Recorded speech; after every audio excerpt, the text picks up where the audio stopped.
out the South River. And now this wind's up about 15, 18 knots. And I don't really have things very properly stowed. I wasn't expecting this. So, well, we only got about 5.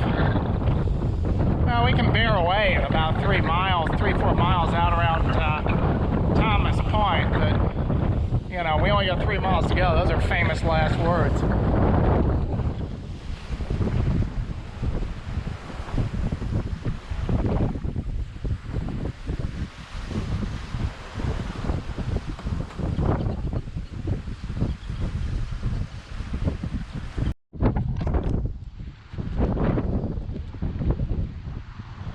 Well, it's Wednesday evening here.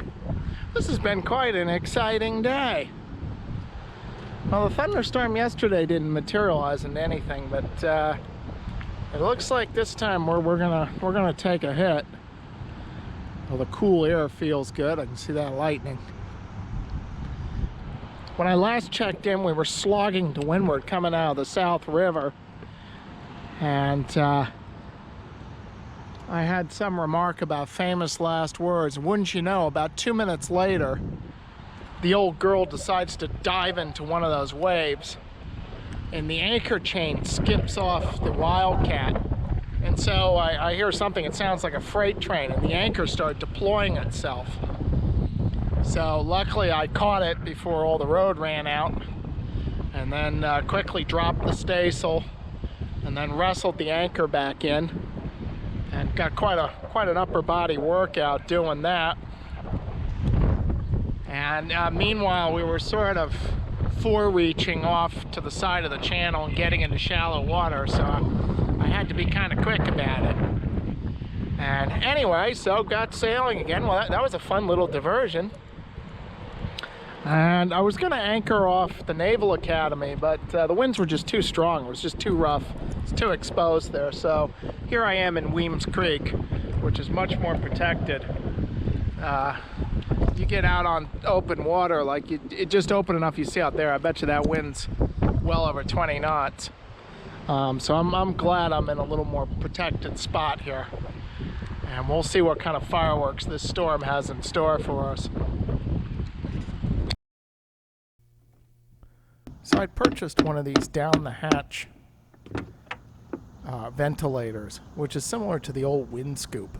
It's made of kite cloth, and you put it over one of your hatches, and if there's any breeze at all, it'll force air down the hatch, and so set up a nice airflow through the cabin, which really makes a big difference on these hot and humid days. However, there were some issues with the construction of the down the hatch ventilator, which I'm trying to remedy right now. I think that might even work better than the batten. You can still see there's a piece of the batten still in there. It broke. So the batten broke, and then it just poked through this thin cloth.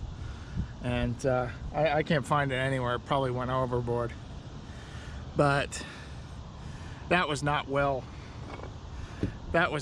engineered at all.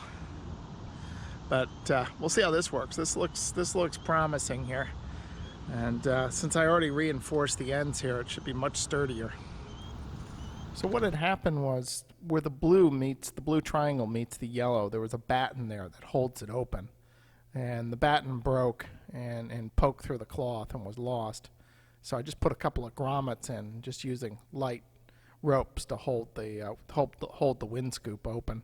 And so far it seems to be working pretty well that way. So when I first tied up in downtown Annapolis, I thought somebody was playing a practical joke on me. They have these half cleats on the pilings, and you can't cleat a line to half a cleat. But I think I figured out the technique here, which is you loop it around one side and then back around the other, and then back again and put a closing hitch. That seems to work. So I'm on my way to donate my old staysail to a company that started in Maine that take old sails and convert them into handbags. So it's a little better than throwing them in the dumpster. So with a 20-pound sail, I was eligible for a medium-sized tote bag. And I went for the tool bag here. You see, it's got pockets. See, this will be good. These type of bags are good for going aloft because you can put your materials and your tools, and it's nice and soft. This obviously was made from a Hetzel. Let's see. You can see it's still got a yarn on it. So that was a worthwhile run. I managed to dispose of the old Staysel and got a nice little tool bag out of it. Ahoy everyone! It's Monday the 26th of August 2019. I just went under the Chesapeake Bay Bridge, not the Bay Bridge Tunnel. And we're just coming up on Sandy Point here. So we're headed toward our northmost destination for this summer, which is Baltimore, Maryland. It's about 8 in the evening. I was planning to sail tomorrow morning, but the latest wind forecast is showing these winds just going light or basically going down to nothing tomorrow afternoon. So, and they're showing reasonably good winds tonight. We've actually had quite a bit of wind lately, but it's all been northeasterly.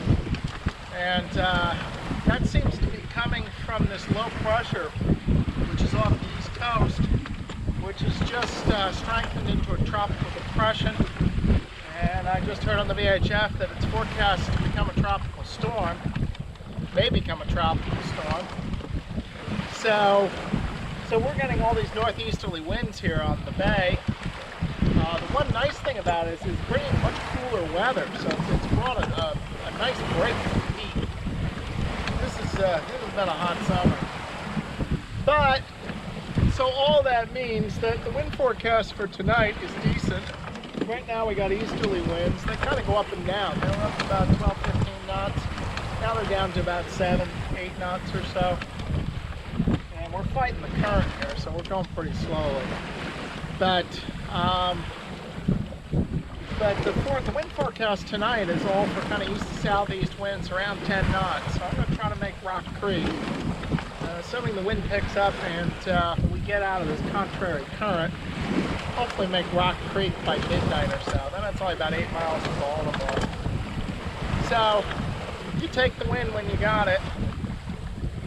Time and tide doesn't wait for any man. Doesn't care about his sleep schedule. So it's a pretty nice night. I actually don't mind sailing at night, at least on the bay. You don't have to worry about so much boat traffic, and also I don't have to put sunscreen on as a guard against this hot summer sun. So you don't have any of that.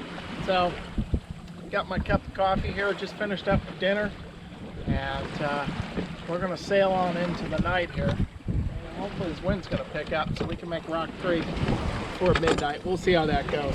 Take care, everyone. Bye bye. So a while back I did a video on handling a gaff rig, which has generated quite a bit of interest. So I thought I'd update that with the help of my drone so that you can see what raising a gaff sail looks like from an aerial point of view. As you can see, I raised the mainsail with the gaff more or less horizontal. And in light winds I'll raise it up about a third or half of the way before I top up, which is to tension the topping lift, and that'll lift the boom off the boom gallows so that the boom can swing free. And then I'll return to raising the main until the leading edge of the sail comes taut and lifts the boom off the pedestal.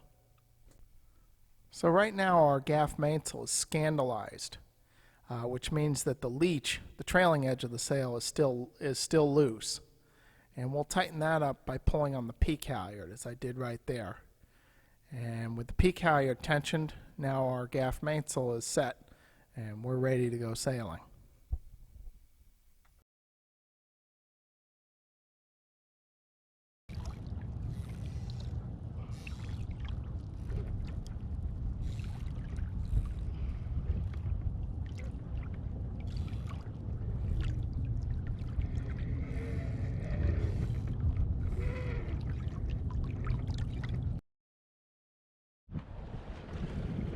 So coming up on the Key Bridge here. And then we sail into the city to a heavily industrialized landscape and into the inner harbor of Baltimore, Maryland. Yep, just as I suspected. Rats. We're fighting the current, but the wind's picking up, so that's good. So we're making decent progress here. Actually, I think I'm gonna stay outside of the main channel here, because occasionally there are big ships going in and out of here, and when you only have sails, I like to stay off to the side of the channel, just so I don't get caught with light winds and a big ship bearing down on me in a narrow channel.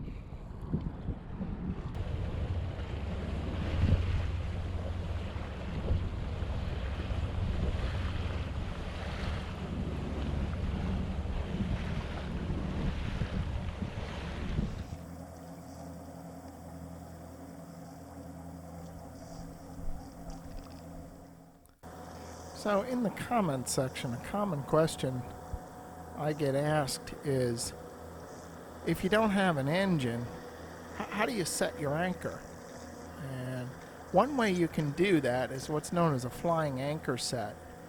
And you usually do it when you're sailing downwind and in generally light conditions as we have now. So I'm doing about 2 knots or so. And you pick your spot while you're still sailing, and then dash forward and lower the anchor. I'm scrambling a little bit because actually a puff of wind just hit me just as I was doing this, so I'm going to drop the mainsail down a bit, otherwise the boat's going to be going a bit fast. And now I'm lowering the anchor, and just make sure everything is clear to run there. You don't want any snags. And then once you have at least about 4-to-1 scope out or so, you want to tie it down, make the anchor rode fast, and when the anchor digs in, you should feel it. The boat should come to a halt, and then her bow will spin up into the wind. So there, the anchor's digging right now. You can see she's spinning around.